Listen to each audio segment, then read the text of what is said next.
I'm Caitlin Lombardo. I'm the program coordinator for One Book, One Lincoln. This is Kristen Flaming.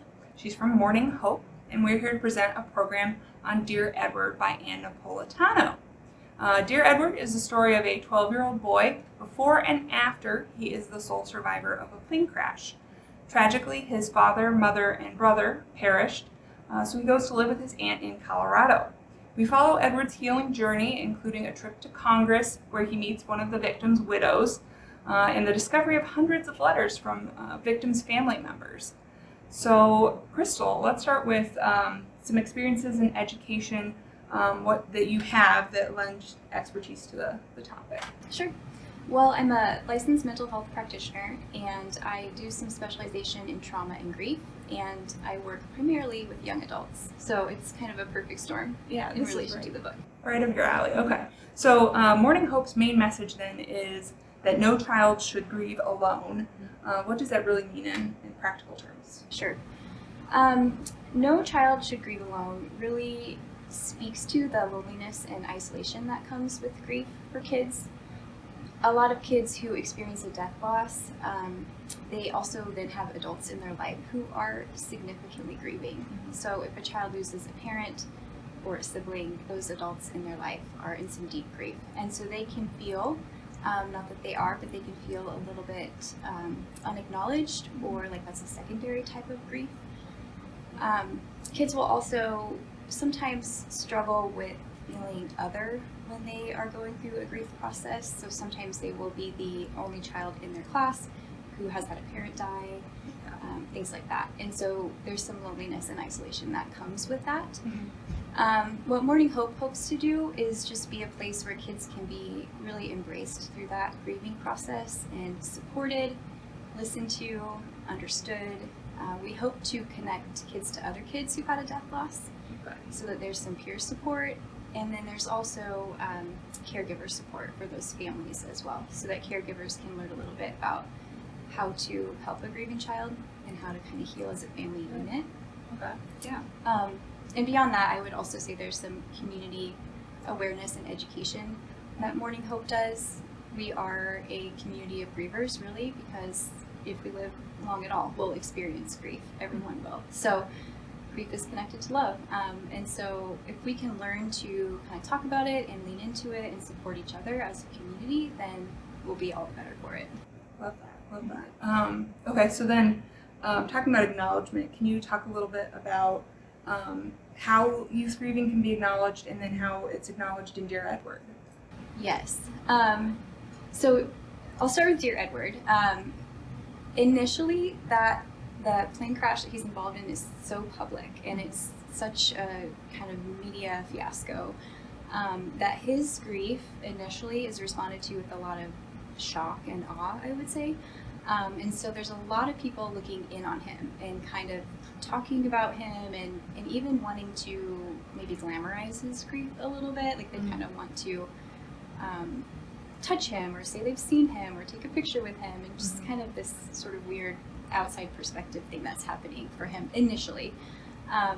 So when you talk about how should grief be acknowledged, I would say not that way, which we get some of that in the remainder of the book. But in addition to some of the isolation that I just talked about in that first question you asked, youth will often say that they have relationships that fall away when they're grieving because their peers don't know what to say to them, or if they should talk about the person who died, or if they should, still be able to have fun with that person, or, they just don't know what to do, and so they sometimes don't do anything, and then those relationships go by the wayside. So then you have a grieving child who has experienced a death loss and then is also experiencing the loss of a lot of relationships, which contributes to that isolation.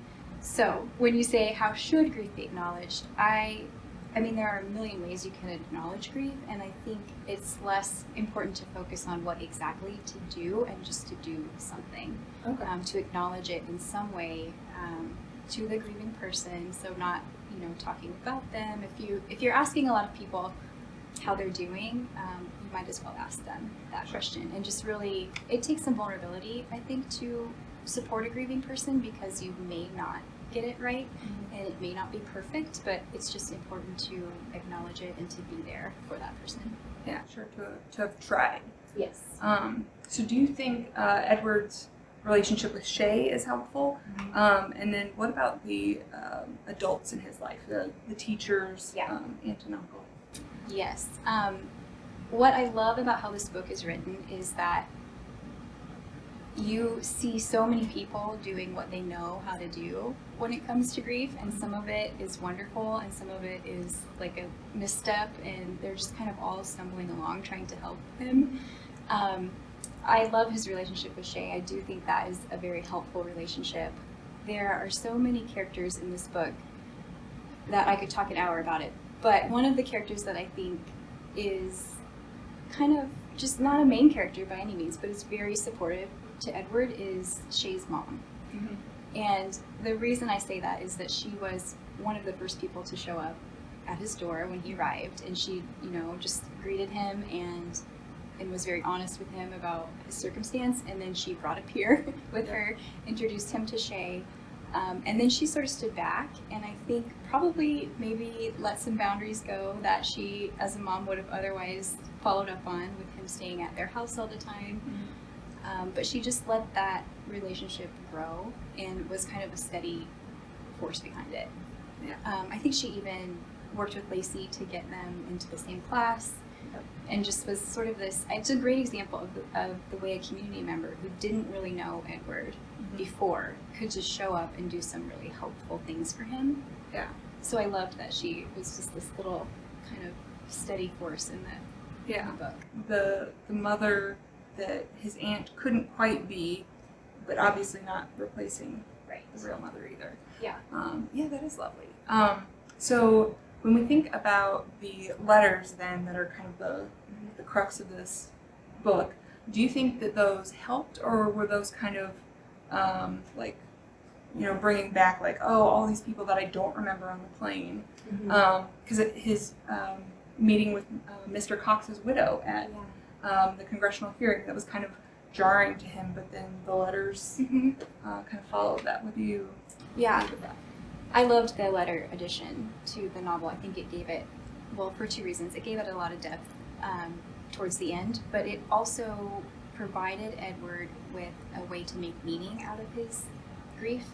And that's a really important piece of a grief journey, is how we make meaning out of it eventually. And obviously that doesn't come right away, but if it can come for people, it can be really healing. So ultimately, I think the letters were healing for Edward, but they were really complicated at first. When he first discovered those and they were locked, I think maybe there was a sense of, I don't know if it was betrayal from John. And John had been this person who obviously did so many great things for Edward, but in trying to protect him, kept some things from him that maybe didn't need to be kept from him. So we see him get just overwhelmed with those letters at first, and trying to figure out he's overwhelmed with what people are wanting from him, I think, and with how many letters there are, and then he's getting obsessed with them, and they're cataloging them. And, but my take on that was that the reason he was feeling that kind of obsession is that he knew that something was going to come of it, and he just kind of kept poking at it and prodding at it and trying to get to, what do I do with all of this? And so it led to making meaning. So the stories of, my daughter would have loved to go on to be a doctor, you should be a doctor, and all these sort of things that were kind of pinned on him, allowed him to work through the different pieces. It gave him something to do, and these are these are people's lives. These are things that ended, but going forward, these these are the lessons that we take from us. I think there were lessons there. I think there was a connection for him, because people who were writing the letters were also grieving, and so in a way they were kind of relating to him as a peer going through this process. You've lost someone, we've lost someone. And then he could find a way to, he ended up giving back to a lot of people in those letters, and finding a way to anonymously do something. Spoiler alert. Yeah. That's okay. So this several coping mechanisms then that he's gone through. Talking about just not talking at all. There's a point where he's not really eating. Maybe that's from the medical stuff from the plane crash. But there's another point where he's wearing all of his brother's clothes. Are these typical? Are they helpful? Hurting? Yeah. I would say everything you just referenced is typical, yes. Especially that you were referencing when he first came home from the hospital and he just shut down. Really, he was on the couch, I think, watching soap operas all day, every day, for a long time.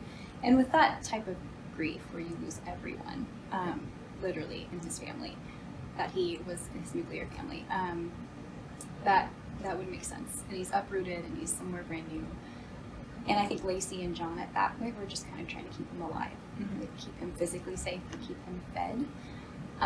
The piece about the clothes, there's a piece of healing through grief that has to do with staying connected to the people who died, and I think that was Edward's way of doing that. When he got those clothes, he wanted to wear them, and when he was wearing them, he wanted to face a challenge maybe the way that his brother would. So he would think, well, what would Jordan do? I'm going to do that. And so in the grief world, we say that the person dies, but the relationship doesn't die. And I think that was his way to keep that alive, kind of keep connected to Jordan. I like that. That's to keep the relationship alive. Okay, so then really my last question, what messages and approaches can we take from the book for people in our lives that may be grieving or for our own grieving? There are so many. And you had kind of prompted this question to me ahead of time, and I'm glad you did because there are a lot. But I think if I think about the book and from linearly, from beginning to end, I think there are three main things that I see as lessons we could really take from it. And the first is what we just talked about when Edward came home from the hospital and he was kind of down for the count for a while. And then even after he became more involved in school and life, he was very foggy. You remember in the beginning, he didn't know his very pregnant teacher was pregnant until she was suddenly gone, having a baby. And he didn't know it was about to be winter until he was prompted to wear a coat. So the lesson from that, I think, is that we have to give the people in our life who are grieving a lot of grace, because everything that was previously easy is now overwhelming, or can be. And decisions can be really difficult to make. And important appointments or dates are sometimes forgotten because there's just so much going on in your mind and in your heart when you're grieving. So giving a grieving person some grace, I think, is a good lesson. We're a society who wants people to bounce back quickly, and that's just not realistic. So I took that away first. The second thing that I think is really important is that it's important to tell kids the truth whenever possible. And, multiple times throughout the book, we see Edward being confused, I guess, about maybe what's going on with John and Lacey because they're not telling him. And we see the letters come, and that feels like a betrayal when he finds them and he doesn't understand why he wasn't told about them. So he struggles with things that he maybe doesn't need to struggle with because he just hasn't been told about them. And I think it came from a protective place of, we don't know how much you can handle. But I don't know that it served him overall to have things kept from him. And we hear all the time from kids that they want to be told the truth. And there's, of course, a developmental way to do that, but it's still better to tell them the truth whenever possible. Those are beautiful little tidbits to take away. So thank you to Kristal Flaming for joining me. Don't forget, the voting ends on July 31st, and then we'll announce on Labor Day who the winner is. Our top three finalists, we've got Dear Edward, The Dutch House, and Bad Blood. So those are the big three this year. This program was for Dear Edward by Ann Napolitano, and thanks for watching.